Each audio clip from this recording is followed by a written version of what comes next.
the web of deceit and redemption. I was just an unwitting third party, yet life treated me so harshly. I'm Lily, born in 2002.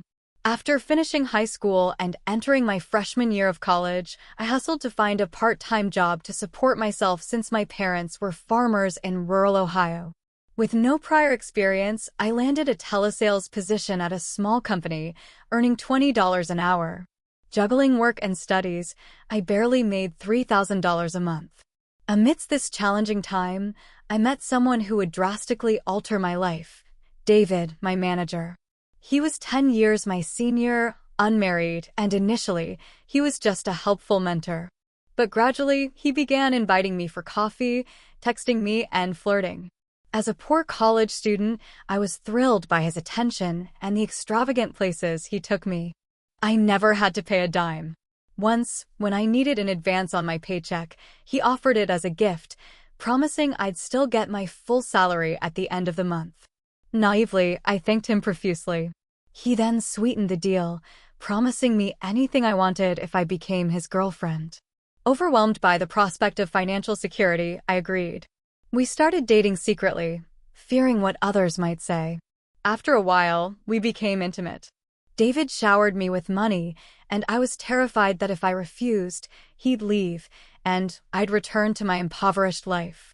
About 6 months in, he made me take emergency contraception twice. I began to suspect he was only with me for physical gratification. I quit my job and tried to distance myself. On my last week, the company went camping, and I shared a tent with an accountant. She asked if I was joining them to visit the boss's wife, who had just given birth. Stunned, I asked whose wife. She was surprised I didn't know David was married for 5 or 6 years, with 2 kids. She even showed me his social media, filled with happy family photos. That's when I realized I had unwittingly become the other woman. Horrified, I cut all contact. 3 weeks later, I started dating Ryan, my high school crush.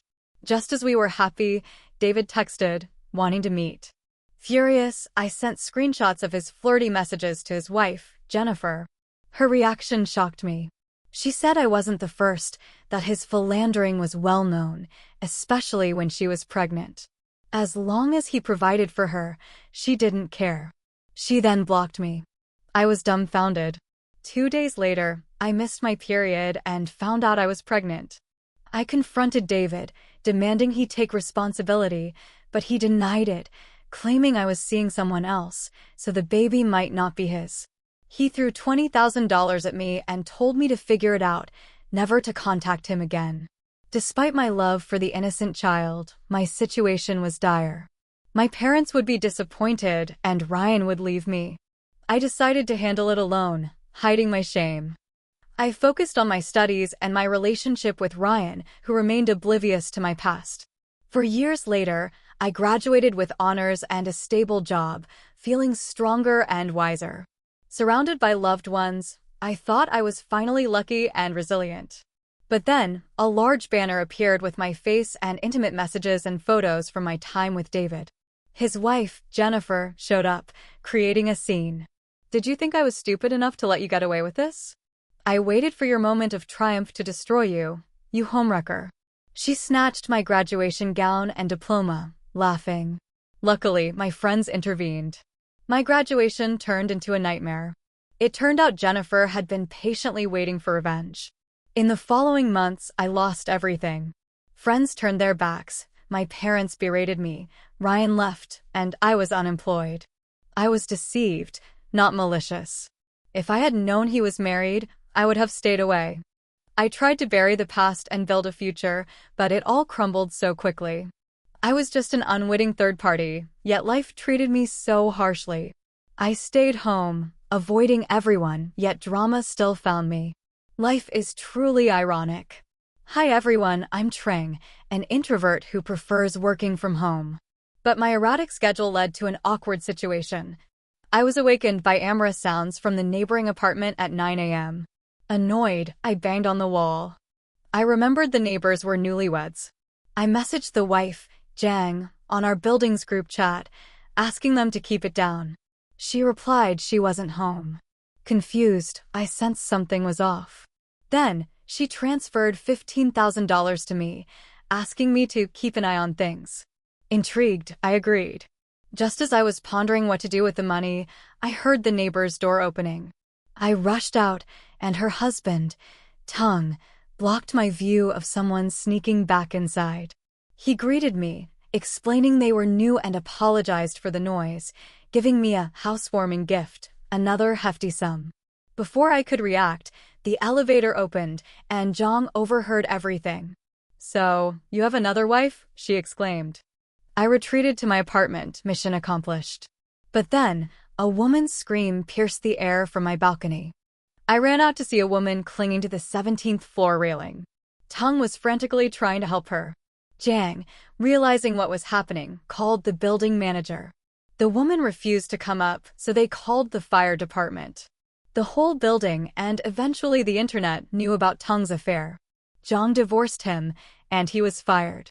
He blamed her for overreacting, but his attempts to salvage his reputation were futile. Hey everyone, I'm Man, and I witnessed the most bizarre public confession ever at a company team-building event. I work at an IT company, mostly male-dominated. When Tui, a stunning intern, joined us, everything changed. She was gorgeous, and her short skirts and dresses were a constant distraction. I, like any other guy, was smitten. The company organized a team-building trip, and I saw it as the perfect opportunity to publicly declare my feelings for Tui. During an activity where we wrote down what we liked about the company, I penned a love letter, slipped some cash to the MC, and planned to confess my love. But when I went on stage, Tui rejected me, asking where Thin was. Thin, my friend, tried to deny any involvement, but Tui revealed their affair, including his promises to leave his wife for her. The whole company was in shock. Thin, it turned out, was a known womanizer who had only gotten his job through his wife's connections. He had even encouraged me to pursue Tui, knowing I liked her. I was furious. I almost attacked him but was stopped. I then messaged his wife, who thanked me, revealing she knew about his affairs but couldn't prove it. She even sent me a reward. Tui was expelled from school, and her parents dragged her back home. Thin was divorced and disowned by his wife's family, living a miserable life. I quit my job and went on a vacation, having no reason to stay. People often say, a distant aunt is worse than a close neighbor. I'm Lynn, and I'm here to tell you about my ex-boyfriend's insufferable younger sister. I'm 25, working in an office and running an online business. I was with Dung, a cop, for 2 years. We met when I went to get my ID, and he asked me out.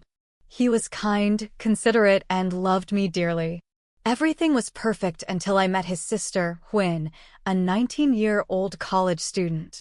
She was pretty, smart, and spoiled.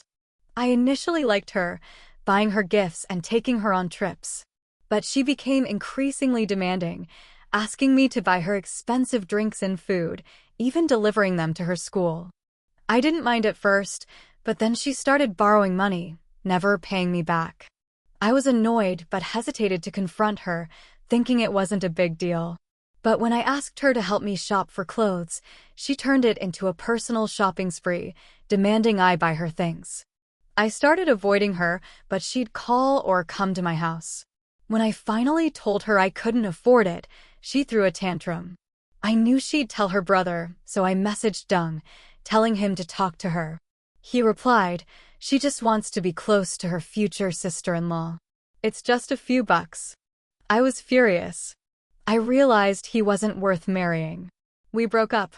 Hi everyone, I'm Lynn, 30, and I consider myself kind and helpful.